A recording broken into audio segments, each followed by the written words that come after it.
Hello, my name is Anoa Changa.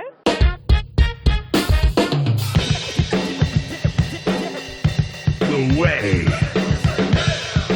with Anoa.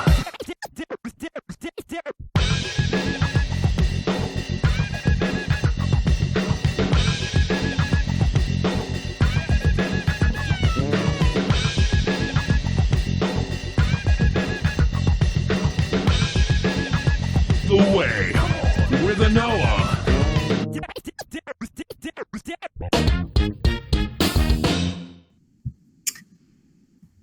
Good evening, and welcome to the final edition of The Way with Anoa Live for 2016. Hi, everybody. Thank you so much, right? For those of you who come in, whether you rock with me live or you catch up later on the YouTube channel or you catch up via podcast, thank you, right? Thank you so much for, this has been a wild year. It's been almost a year since I've been with the Progressive Army and the Benjamin Dixon Show. I think that's sometime in February. I don't know when exactly we made it official, but I know my first appearance was sometime in early February. Thank you guys for welcoming me into this fold, for rocking with me, for having my back. Shout out to everyone who has my back on Twitter when craziness goes down. For people who share really awesome show suggestions. I was sick this weekend and I was like, okay, I need something new to binge watch. I was feeling down about a week and a half or so ago, and I decided I was going to watch Fringe. And Fringe, really just, I don't know what it was, why I had this desire. I think maybe because it's just the weird and the bizarre and the unknown. And I feel like we're in that type of time. And I just wanted something to center me, maybe, right? Because there's just so much going on. And so, sometimes I get that from my dad. My dad grew up in the projects. He was sick a lot as a kid, but TV was something that they had a TV, and so he watched his shows. And so that was something I got from him. I also got my love of Central Park and outdoors from him as well. Go figure. And Star Wars. Rest in peace, Carrie Fisher, Princess Leia. There's been so much happening. It's insane. But so I watched Fringe, and I binge watched Fringe, and I found Fringe online. Because it's not on Netflix or anywhere like that. You guys suck for that, Netflix. So I watched Fringe, and I was like, I felt empty once I finally got to the end. I'm like, because it's on Daily Motion and it's sped up a little bit, so it went faster watching it. So I'm just like, damn, what do I watch now? So many of you, shout out to folks who rock with me on Twitter, because so many of you gave me so many great suggestions. And I did watch, my sister told me to watch Chewing Gum, and a couple other friends were watching Chewing Gum. And I wasn't going to watch all 6 episodes. There's 6 short episodes. It's British, season 1 of this British show, Chewing Gum. Love it. It's different. There's another show called Some Girls that my daughter and I really like, another British show. Excuse me. These are definitely post-watershed shows. I had to look that term up. If you ever watch Doctor Who, which we have a lot of Whovians who support the channel, Doctor Who was more of a pre-watershed show. And Torchwood was a post-Watershed show. Watershed was like that crossover. I had to look it up because my dad and I were watching some special one time on BBC America. We're like, what are they saying? Are they saying watershed? So I had to look up what that meant. So I love being able to use that when I can. So I watched Chewing Gum, and I ended up watching all 6 episodes of the first season. But the second season is going to come, so that's really awesome if you guys check it out. But then I did watch. I will admit this. I watched Fuller House. I was sick this weekend, and I watched all of Fuller House, the first season. I've watched most of the second season. It is adorable. I do love it, and I do have to tuck away the conscious, class conscious, race conscious part of my brain to just enjoy it, right? I struggled through the Gilmore Girls, because I kind of watched the Gilmore Girls back in the day, kind of didn't really, but I struggled through the little Gilmore Girls revival thing, I'm kind of here just to see how this works, but not really. But Fuller House just brought me so much joy. I don't know if it's just the nostalgia thing. I did my little Member Berries thing a while ago. Even though the Member Berries actually ended up, I was behind my South Park episodes. Member Berries actually ended up being kind of evil. So that's a whole other thing. My daughter hates nostalgia, but it makes me feel good right now. And I needed to lift up during the holiday season because I was sick, and that really sucked. I got rear-ended. Shout out to everyone who was checking on me. I'm doing shout outs because it's the end of the year. It's been a really long year. There's so much that's happened. In life, there's so much that happens in life in general, right? So it's been a long time. So I just want to appreciate those of you who engage with us, right? Those of you who follow us, who support us, who shout out to new patrons I got this week, right? Like right leading into the holiday season. You guys are amazing. You're amazing. And I'm trying to pull that right now because I made my list. I know I gave a shout out to folks, you know, the most recent ones. But we got a few more right after the last ones. I got Sarah S on Christmas Eve. Thank you, Sarah. Appreciate you so much. Yeah, I'm loving the sister love going on here. And Natalie H. Natalie is actually going to join us eventually down the line. Natalie, you know, donated on the 22nd. Natalie's going to come down the line actually and chat with us about some new work that's going on. Because here's the exciting thing, right? Yes, there's been so much that's going on. Yes, there's the quote unquote fighting on the left with liberals and Dems and third party supporters and blah, blah, blah. But there's so much great work on the horizon. There's so much great work on the horizon. Like Erica Bloss with progressive Progressive Independent Party, PIP Unite.org. She joined us previously, right? And we're going to talk more about Occupy inauguration coming up and actually the symposium that they're putting together with all these different people happening in DC. Like what's happening in DC around the inauguration. There's so many events shaping place.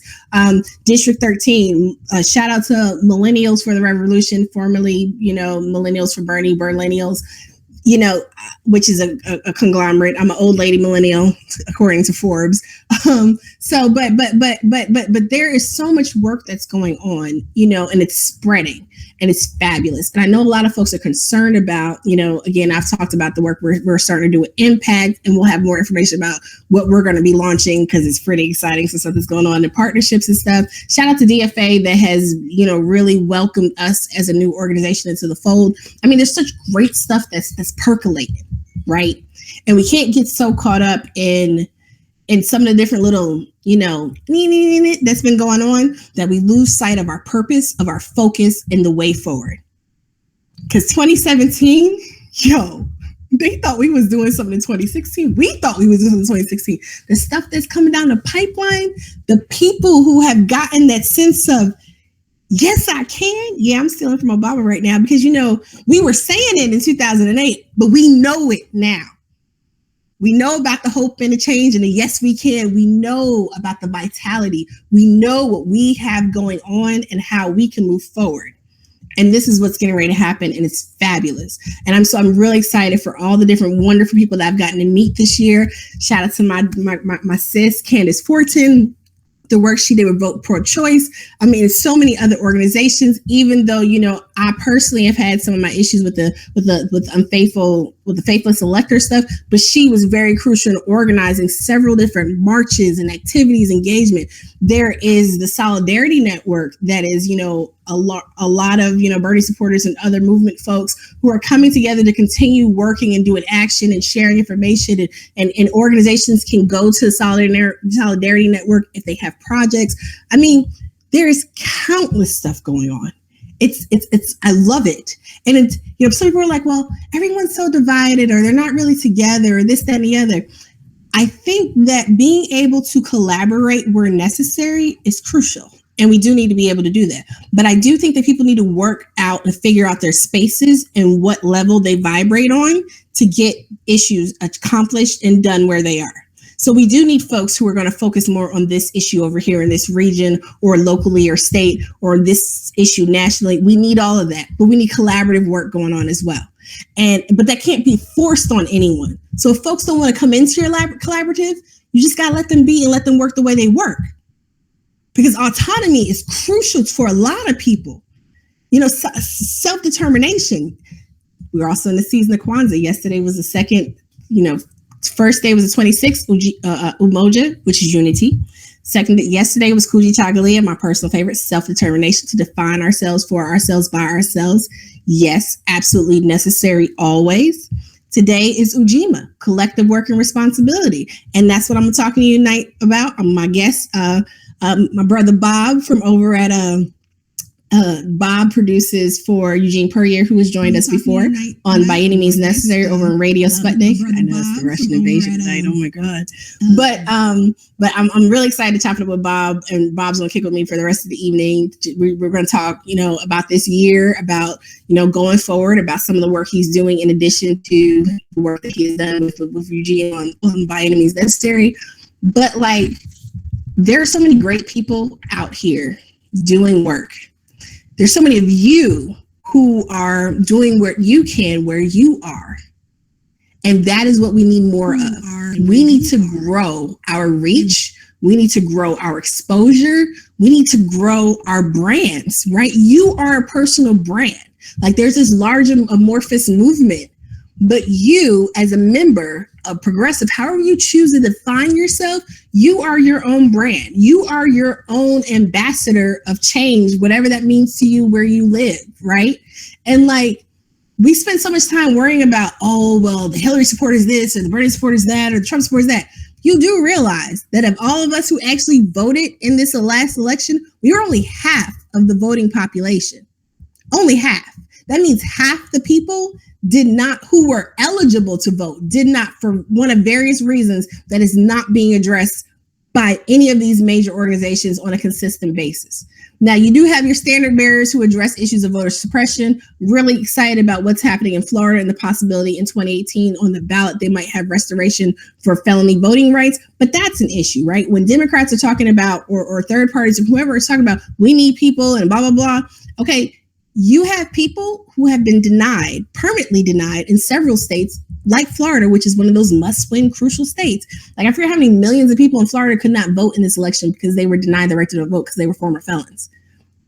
Which Maryland actually had just, restored the right to vote right ahead of their primary, and that would have been, a huge push.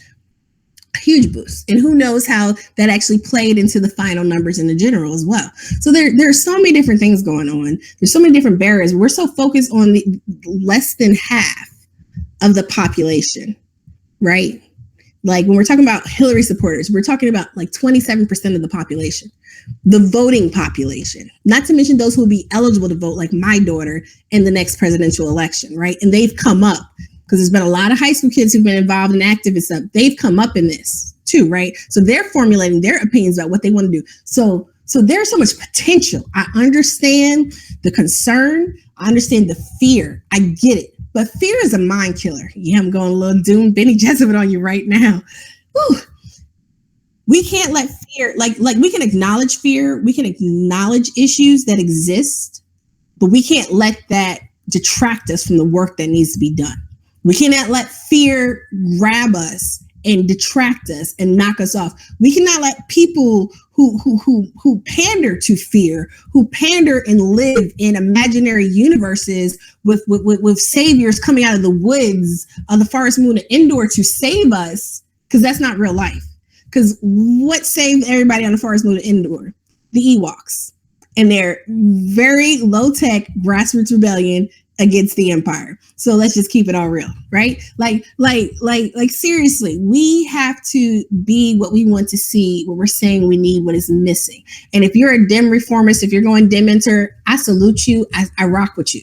As long as you keep it 100 with me, you know what I'm saying? And you keep it real about your work and your business, I rock with you. If you are a third party, Green Party, and you're helping to build up your local parties and stuff like that, I support you. I rock with you. Right? Because I believe in collaboration. I believe in cooperative development. Tomorrow's cooperative economics. Today is collective responsibility. It works like that. But I rock with you. If you're going to go join the new PIP, for example, right? Or one of these other organizations that's coming up. If you're DSA, I rock with you.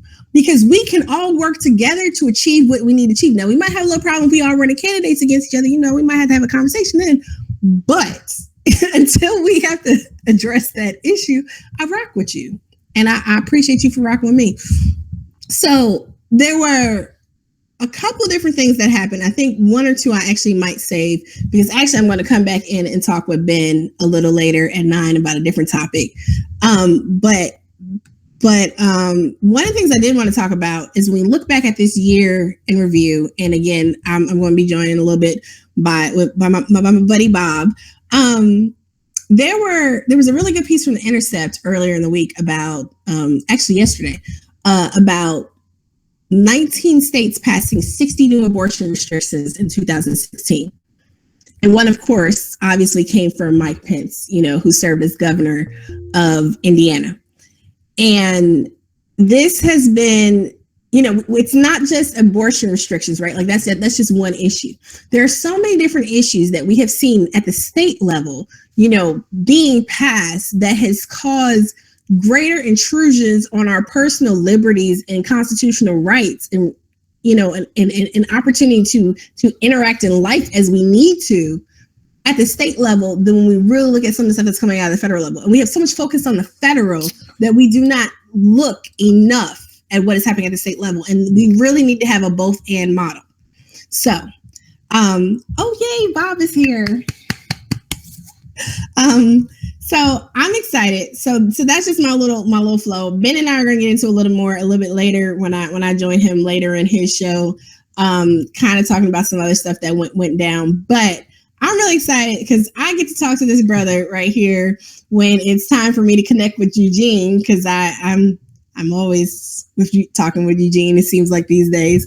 But I'm really excited because I have Bob here to talk to me on my show tonight. You might be muted. Hey, you're unmuted. Yay. I'm here. What's happening? I'm good. Thank you. How are you?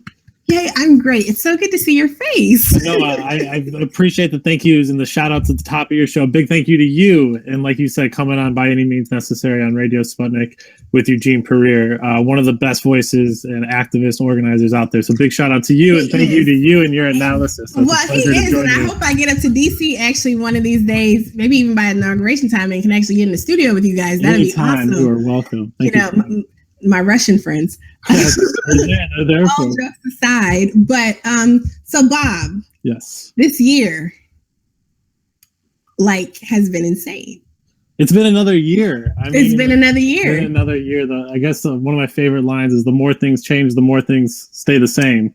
And so as much as we're distracted by how crazy this year is, I think we got to find some more focus long term and thinking back long term. I mean, the problems that we've encountered the last year have been there now kind of for a while, right? Mm-hmm. These issues that we're talking about, sexism and racism and classism, these aren't new issues. Right. And I don't want to distract ourselves just looking at 2016, because if we don't have a little bit longer of a reach back, we're going to miss quite a few things.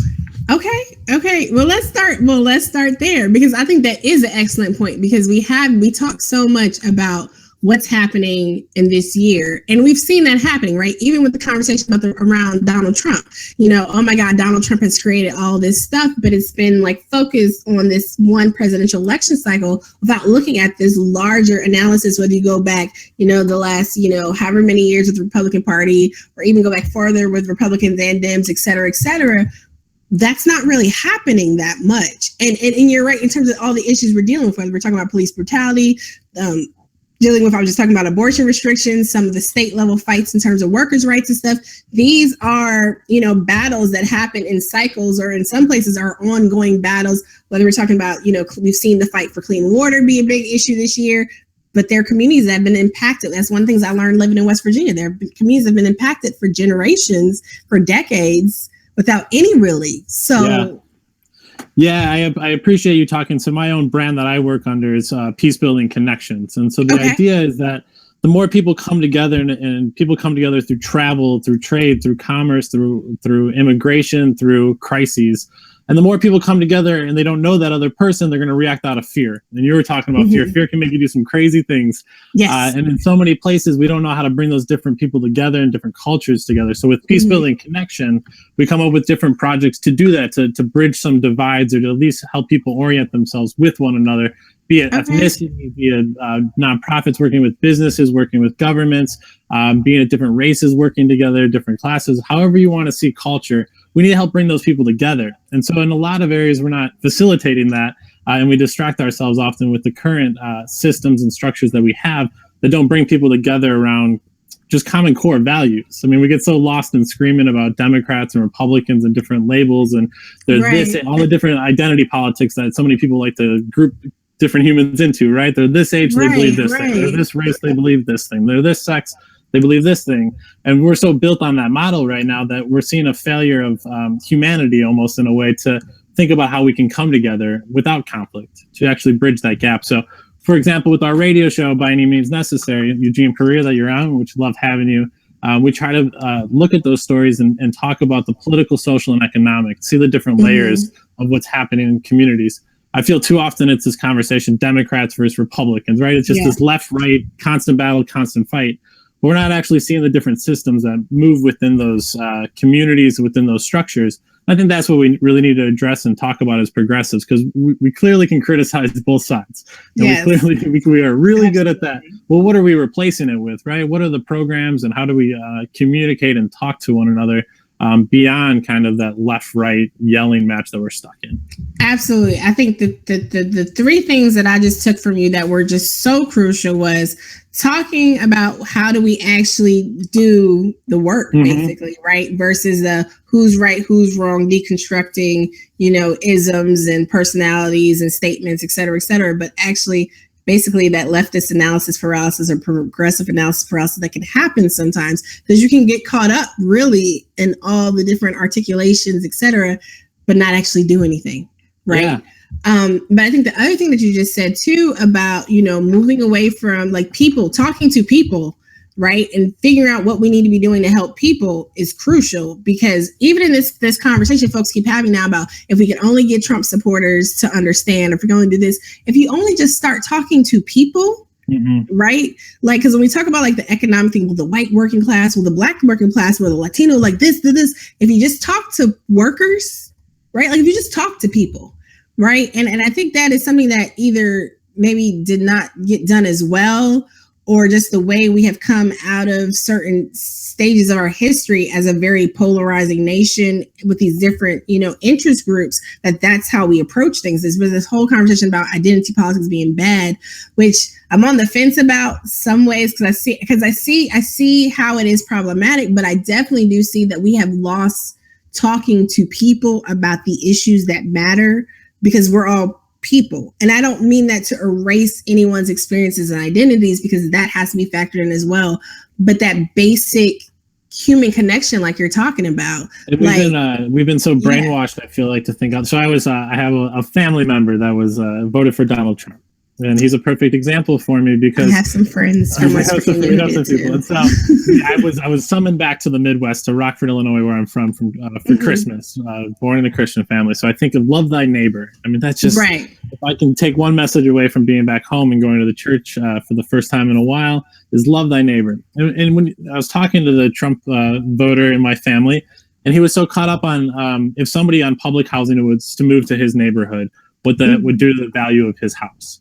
Or if they had a mixed income neighborhood, right? And so it's this mindset of like, what race is that person? How much money does that person have? What is it going to mean for my household income? What does it mean for what I have? What does it mean for how much I've worked?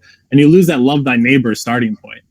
And you talk to so many communities where they have elevated that conversation of respect, of loving thy neighbor, of first just seeing another human as a human. And when you start with that starting point, your house value is fine. Your job is going to be fine. Your community is going to be safer, right? It's when we instantly put up those differences and those walls that people start to have that fear, which often leads to violence. And so with peace building connections, if you can facilitate and bring people together and stir those conversations, and it's not about just sitting and talking to somebody like we're going to persuade somebody. We need to engage people in the arts and different ways to help them see things differently, right? A powerful song or a powerful movie or a powerful theater piece.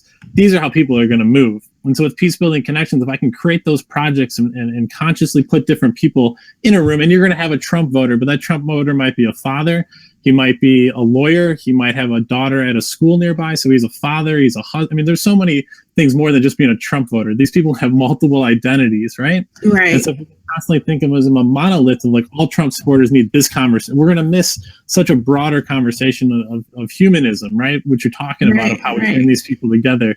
And until we address that, I don't know what we do with the Democrat and Republican two-party system. It's so toxic. It's so limited. It's uncreative that we think 45% or 55% of people that voted, they're the only ones that tapped into this. No, I think a lot of people aren't engaged by this. They're not energized, but they don't feel it. It's not natural. Coming together with your neighbor and loving thy neighbor, that's more natural. The humans, I believe, want to just connect and be with people. Well, I agree. Like, so I remember in school, I'm trying to make sure I get I read this book in one of my sociology classes, and it was called Bowling Alone.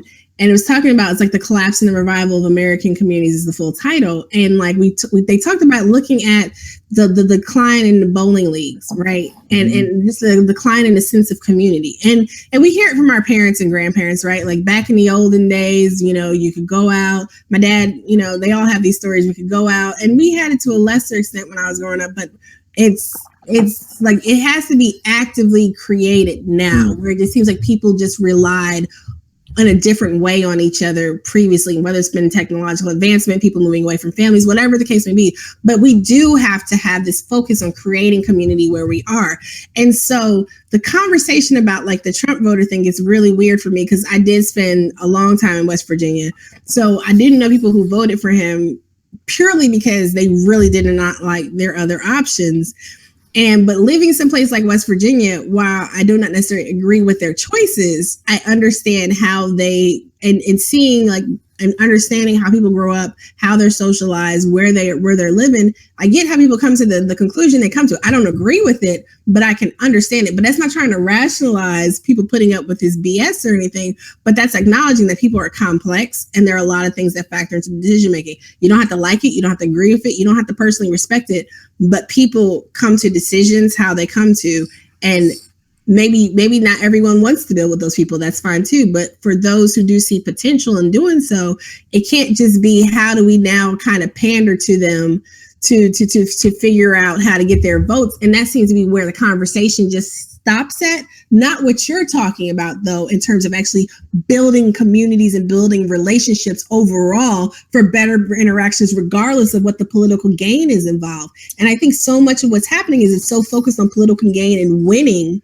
versus building actual sustainable communal relationships, interactions. Yeah, and it's so bizarre too. I mean, for me, I always frame the work through access to food, shelter, health, and education, right? If we have those four things, and then obviously I think a fifth is around jobs and what we spend our time on, right? And I think if we talk about those issues, and that's what we're knocking on doors with, and we're talking to people about, all of a sudden it's so much easier to connect with people. It seems like we, like you said, we're addicted to that horse race, and our media obviously is addicted to, they said this versus they said this. They love that show. I mean, that was why, I mean, as much as I don't understand the mainstream media with criticize Donald Trump when they themselves have shown him and given him more amplification than anything else. It's how we communicate online, through blogs, through letters to the editors, through television. It was all either mocking Trump or giving him amplification and talking about him, right? And then in response to that, other talking heads and the Clinton people and the Democratic Party coming right back. It was a framing of it. And they do the same thing where the big media says then,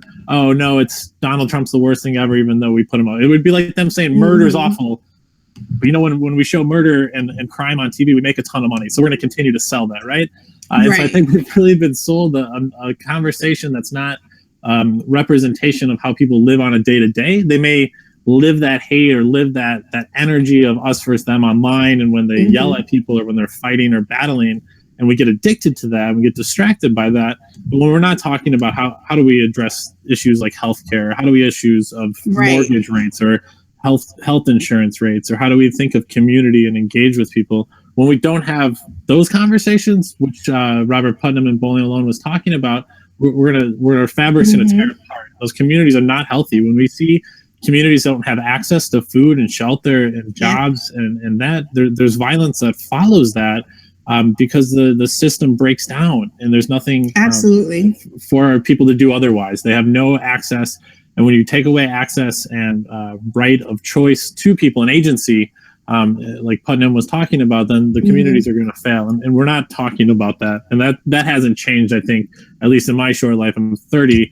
And so when I look back, I don't feel like that's done anything but decline or slowly tear apart, because it's been a few decades since Putnam's book on that, right? Right. Absolutely.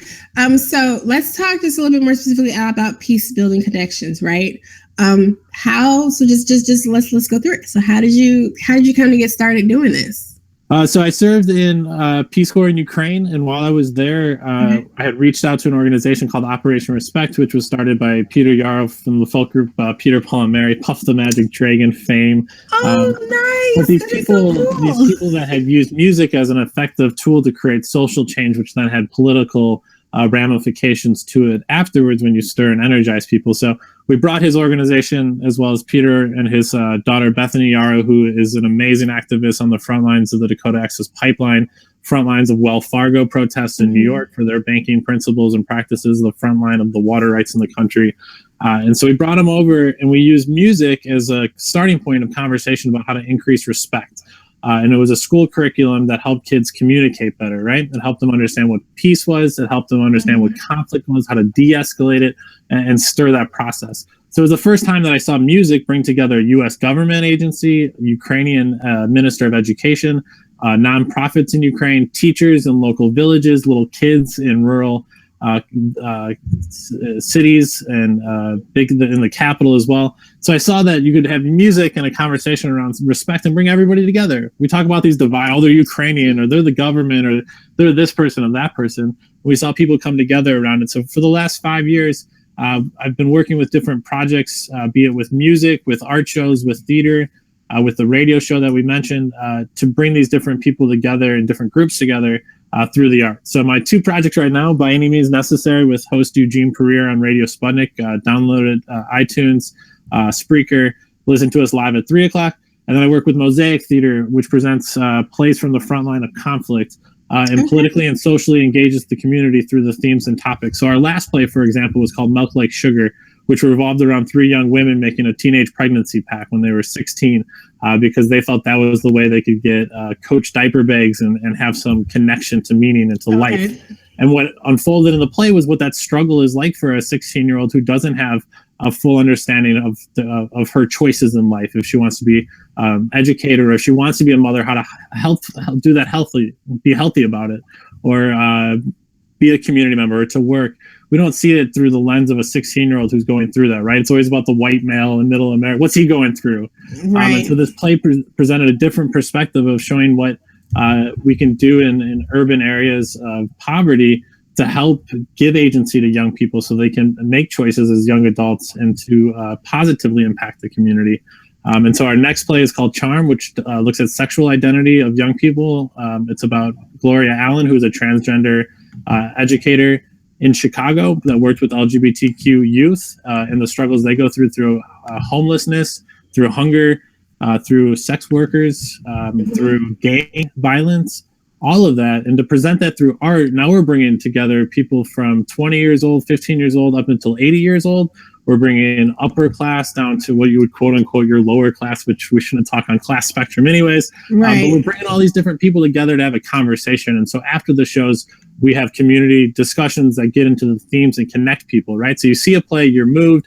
Now, how do I connect with a homeless shelter in town? Or how do I help a young person that needs mentoring or help filling out college applications, right? And so we do that through the theater. If I just go and tell somebody, hey, you need to do this, that person's not going to be moved to help. But if we can talk to them, if we can entertain people, if we can open their hearts up, then you can actually see some more action, which that's the stuff you guys do, right? I mean, you're knocking on doors, you're meeting with people, you're listening to them, you're hearing their stories, you're hanging out at community events, at rallies. We're all going out in the street and making ourselves heard. If we connect with people through those actions, then we get some concrete work done. And that's what we need to celebrate. That's what we need to uplift and have more of. Absolutely. So how...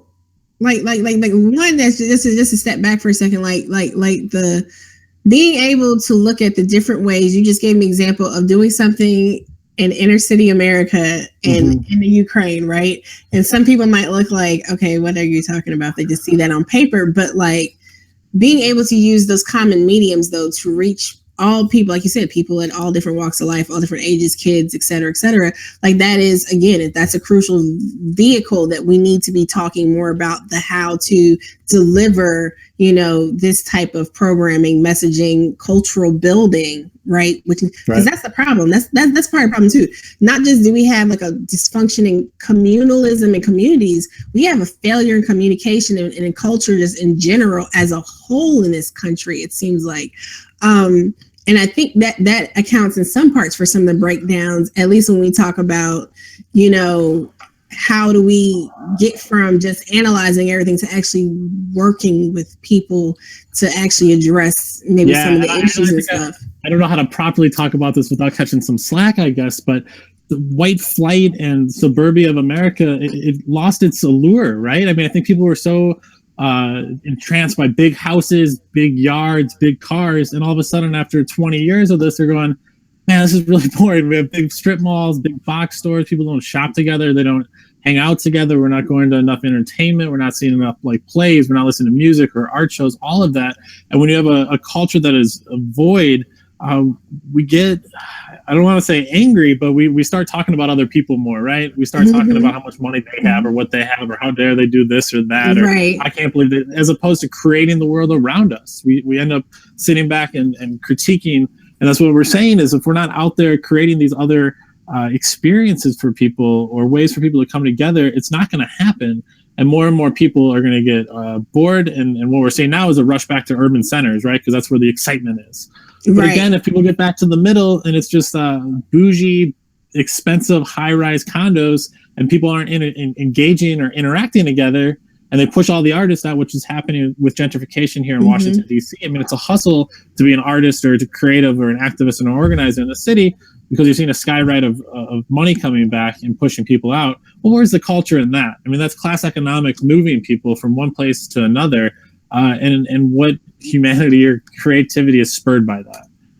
Right. That's what I'm afraid of. Well, no. And like, even when you're saying that, like, you know, the white flight going out, when you look at the reverse, like you said, the new thing is the new urbanism coming back into the downtown areas, revitalization. Now it's not just the downtown. Because I remember when I was in grad school at Ohio State, like that was the whole big thing. And we would roll our eyes when we go tour the lofts they were building downtown, and they tore down the old mall and built more condos. But that's happening. That's the new motto, or building these fabricated town center things, right? Because we lost that with the flight out to suburbs and that big house, big box framework. So we lost the town centers, we lost the local, you know, grocers and butchers. So now we're starting to see some of that coming back, but it's coming back at a huge premium in price tag, so it's only accessible and affordable to a select few. And those people they've brought that generation now of judging everybody else. Well, you weren't doing anything with this land anyway, so I mean, we're making it better. And that's where I get frustrated. I guess the last 8 years, when I think of people criticizing Donald Trump, but the last 8 years, you've seen the continued fight in the decades before that of who has the right to the land, who gets to stay and choose what gets built and how much it costs, and who has the deed or the permit. We saw that at the Dakota Access Pipeline, right? We saw people in Bismarck say, well, we have this land, the pipeline's not coming through here, we have a voice, you have to listen to us. Well, all of a sudden you see the native tribes that are right below there that have right to the land via treaties, and people are saying, nope, sorry, we have the right to this, we're going to build a pipeline here. So I think of Rockford, Illinois, the last 8 years, we have Barack Obama, we have a Democratic president, but yet right now the HUD has filed a federal lawsuit against the city of Rockford for not deconcentrating its public housing units. For the last 5 years, the city has taken millions upon millions of dollars from HUD as well as the White House through the collective community choice grants, and they have not deconcentrated the housing, because whenever they try to deconcentrate the housing in certain neighborhoods, the aldermen and the people in that community say, no, we don't want those poor public housing people in our neighborhood. It's going to devalue my house. There's going to be crime and violence, right? So those people don't get to choose where they live. Why don't they get choice to say, I want to live in this part of the city or this part of the city? I want to have my own space. I want to have rights to this land. And other people have the right, and they get to say no. And so we'll see what happens in the federal lawsuit. Seemingly the people of the city are going to win, and they'll hopefully deconcentrate the public housing. But it's the same thing that happened in Yonkers in 1989. You want to see a good show? Show Me a Hero on HBO was about the same federal lawsuit. And that's stuff where you're talking about, that's local versus federal, right? The federal government says, you're going to do this, here's a bunch of money to do it. And the local municipality, regardless of who's president, it doesn't matter who that president is. The people at a local level say, not in my backyard. It's not going to happen in their backyard, regardless of who's here in Washington, D.C. and the White House. Yeah. And I don't think that's what we see enough of people saying, hey, what's happening to local rights in people's own space and their own land? And do they have right to it? And people don't have the rights that other people have based on race, based on class. And if that's not where we are focusing our attention, I don't know where else we do. No, absolutely, and I agree. And that was it's funny because like working my first year out of law school, where when I worked in Chicago, I worked with this organization, and that was what we worked on. We worked on Chicago Housing Authority's Plan for Transformation, as our organization was the original plaintiffs' attorneys in the Gautreaux v. CHA and Gautreaux v. HUD cases back in the late 60s. My senior staff counsel actually litigated those cases. He's ancient.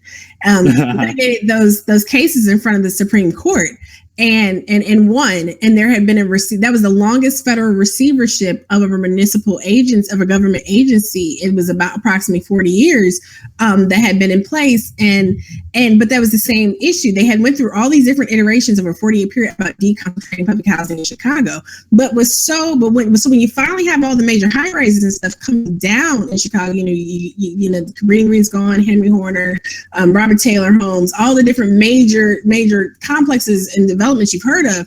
So when they were giving people like the right to leave or the right to return, and they're giving people vouchers and stuff, what ends up happening though, because from my former life doing urban, you know, as an urban planning grad student, I do a little GIS. So when I started mapping for my bosses, right, what the concentration of not just the public housing that had been, but now the project-based and Section 8, because they don't really look at that, right? They're deconcentrating poverty, they're deconcentrating public housing, but they're looking at the public housing. They don't look then at, and I've seen this happen, they don't look at the fact that you're deconcentrating people and you're also sending them to neighborhoods that are already oversaturated with Section 8 vouchers, right? You're already sending them to with project-based Section 8 as well. And it's not that this is a bad thing, but if you're really focused on deconcentrating and trying to do more mixed income, organic mixed income, housing and stuff, it doesn't happen in this way. You can't just not look at these other factors and variables. And that was just something that continues to stand out to me when this type of work is done, because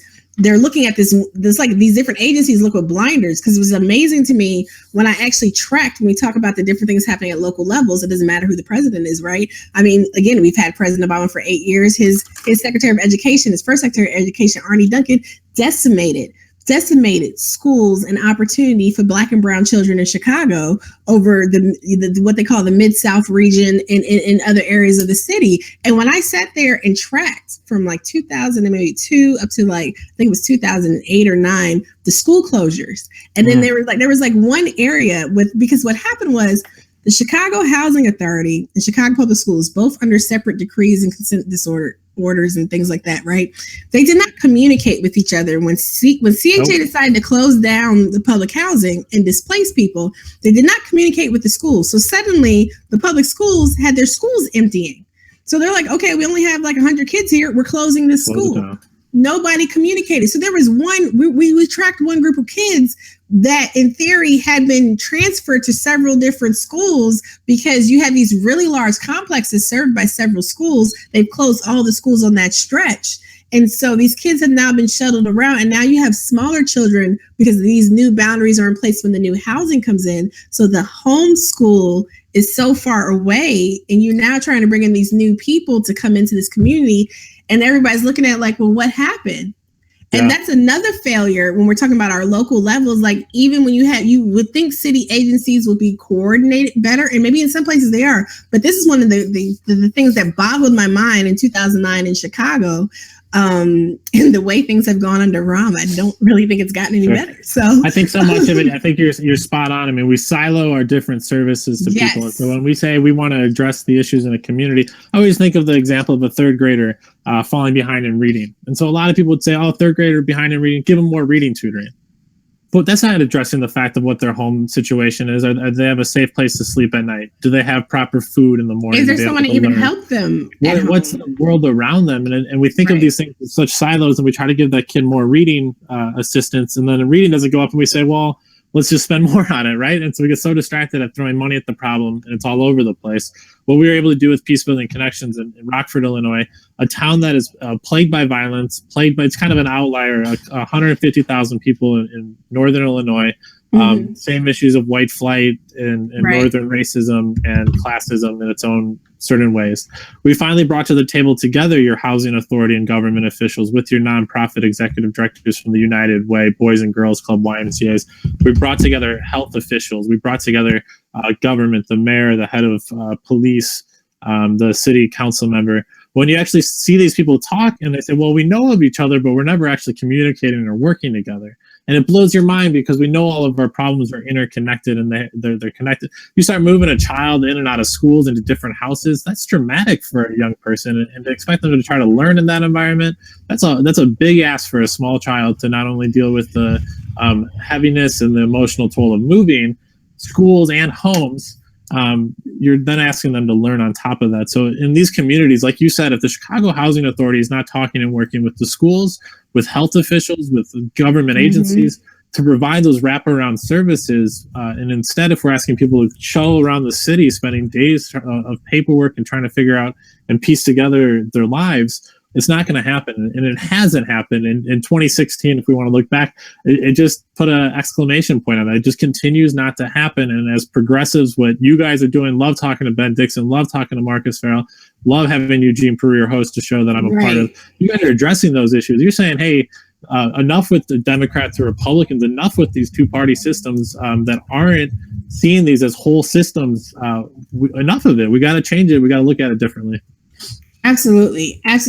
So I only have a few more minutes before I have to switch over to Ben, but just closing out, I'll just give you just closing thoughts, issues, ideas, call for action. I've tweeted out the link to Peace Building Connections, and we'll definitely continue to share your work in the Check out some of the work. Heartbeat works with Israeli Palestinian youth musicians. Check out more of their work there. Check out the work I've done with Declarations of Interdependence by Roland Posca. Been in Atlanta. Shout out to the hard work of Aurelia Williams, the students at Georgia State University, people like yourself are moving, stirring. Yeah, both of you guys were guests. Big shout out to all of you guys for coming on the show. She just came back not too long ago from Standing Rock. About the youth, man. That woman was at the Charlotte Uprising. She was at Standing Rock. She's active in Atlanta around the pushback from the neoliberal Democrats that run that city, that continue to fail and address things. I guess my last call we got to register people to vote. The problem is not people not voting. The problem is people aren't registered to vote. If you look at the numbers in 2012, 90% of people that are registered go out and vote. People that are registered go out and vote. The people that aren't registering, they're not even registered to vote. And the powers to be, the people that have ruled, the ruling class, they don't register people to vote. They know who's going to vote for them. They know who they're going to get money from. They know where the house parties are. They know what doors to knock. They're not spending time registering people to vote, and there's a reason for that, because the people that aren't registered in this country are the most disenfranchised. They're the people that are going to buck the establishment. They're going to buck the trend. They've seen enough of it. People that don't vote, I think they're way more educated and engaged than people give them credit for. But if they're not registered and we're going to play electoral politics, and when we talk about social movements, we need to talk about economic movements, but if political movements are going to happen with or without us, if Donald Trump's going to get elected to president with or without us, and we're going to be a part of that, then we got to register people to vote. I can vote for hundreds of millions of people can vote for American Idol. We can do little phone things to get onto our phones with our fingerprints. They have machines to read. I mean, there's got to be ways to register and have more people voting in this country. And if that's not our call to action, that's where I'm putting my hedge, putting my money, as you like to say, over the next year, is how do we register more and more people. 92 million people did not vote that are eligible to vote in this country. And that's the one thing I think that when we talk about all this work that people have been doing, everyone's so frustrated. How did this happen? I mean, like you said, whether it's registering people to vote, addressing issues of voter for suppression that were clearly going to be a problem coming out of 2013 with the gutting of not to mention the stuff that has already happened in various places. Like read about Crosscheck, Greg Thomas, read about they do it here in Georgia. Absolutely. Automatic registration, same day registration. Anybody that has served time that's in prison, they can still vote. I mean, these people are educated, these people are woke, these people live, and they're affected. They're affected by politics more than anybody, and to think that they can't have a vote for something that's they're either paying their time in jail for whatever that's worth. Abolish prisons 2017 will start that movement as well. But to not give those people, that's over 6 million people that are disenfranchised because of the judicial system that's broken. The judicial system we know is broken in so many places, and the whole thing is corrupt. And if that 6 million people not voting, that's a crime in and of itself. And another 92 million people that are not registered that did not weigh in for so many different reasons. And there's a reasons they're not appealed to. And we don't spend money to register those people to vote for certain reasons. Let's address that. You rock. This is awesome. Anoa, thank you so much for having me. It's so well. Thank you so much, and you are definitely welcome back anytime. We can chop it up. Shout out to Eugene. Yeah, but I appreciate you so much, and thank you for connecting with Aurelia. So again, shout out to Aurelia. Yeah, that's what we gotta listen to. Listen to the young people, man. High school students, most definitely. Students, they got all the answers, man. They're not tainted by money yet. Most definitely. And something happens, we lose our creative edge. And they're the next generation. We're talking about this. These next elections. They're the ones coming after us that we're going to need them along with they got to start teaching the middle school students and the elementary school. I mean, keep handing it down. That's our best bet, and work with our elders in our community. I mean, they have the wisdom that we sorely lack as young people, but we got that energy. All these movements we see over time, and right now it's young people and it's the elders and community spurring those. So give them the power. Absolutely. Well, thank you, Brother Bob. Thank you so much. I appreciate you so much for joining me this evening. All right, we'll talk soon. Definitely appreciate you much. All right, peace.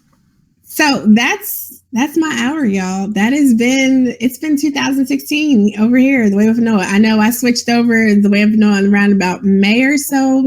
I said Ben just kind of, like old school, throw the kid in the pool and they'll just either the sink or the float, the swim. They'll figure it out, and I'm figuring it out. But I'm doing it because of you guys, because you like I said, you come, you support, you show up, you share.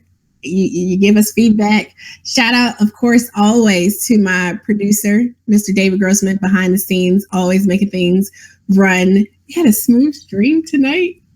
We got started a little late, but we're working on it. We are working on it. And honestly, when you all show love, when you donate to the Patreon, $1, $2, $3, $4, $5, big ball. If you get up 25 or higher, that's great. But seriously, that really does matter, because now I don't know if any of you are on Facebook, but we're actually able now to pay for a service that helps us stream directly to Facebook as well as streaming to the YouTube channels. We're able to, we're going to be able to start getting better equipment and stuff going, with my Patreon going up as well. Oh, shout out to Katie Halpern. I forgot. Katie actually just donated to me last night. Katie Halpern of the Katie Halpern Show. That leftist sister progressive love. I love it. So thank you to my new sister. But seriously, this has been a really wild year. And like Bob said, it's not just this year, right? This is a wild ride we've been on.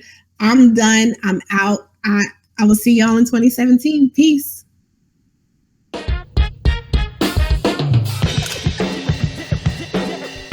The Way.